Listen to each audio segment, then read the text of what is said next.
So you're going to be looking for the one thing, and I want to share with you why I also think this talk is so important is because of our busy lifestyle. When I was in the adventure travel business, we used to have an office on Granville Island, and we had all sorts of staff and guides, and we had all sorts of trips going on, and we had also the Island Roamer, which was the largest ecotourism sailboat in Western Canada, and we had a lot of stuff going on, and people would come up and say, "Hugh, how's it going?" And my response was, "Busy." And then they say, "No, really." I'd say, "Really busy." You see, I used to equate that to success. And by the way, what I discovered was that makes for a very short conversation. I was with a colleague the other day in Richmond. I said, "Matt, how's it going?" He said, "Hair straight back."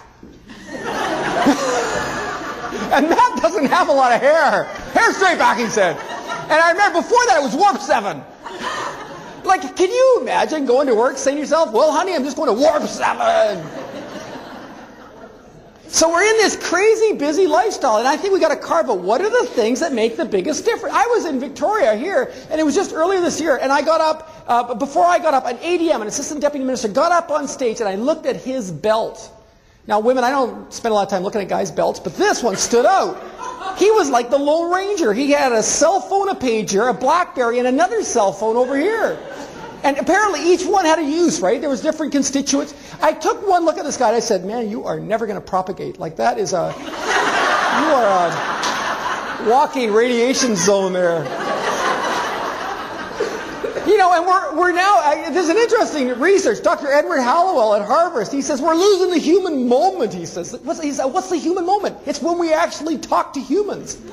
Like, because we do it all by email, right? We email. Tim Hortons lays off employees by email. People propose by email. And now we see clients and they're trying to resolve conflict by email. Guess how successful that is? I was with the Ministry of Forests a couple of years ago, and this fellow says, "I get so frustrated with email because I can't get the response I want." And I was waiting for statistics to finish this report. And after the first day, I sent another request. "Please, to a colleague of mine, please send the statistics. I can't finish my report." Another day goes by. I send another request. The third day, I was so frustrated. I stood up, I leaned over the cubicle, and I said, "Listen, can I get that information?"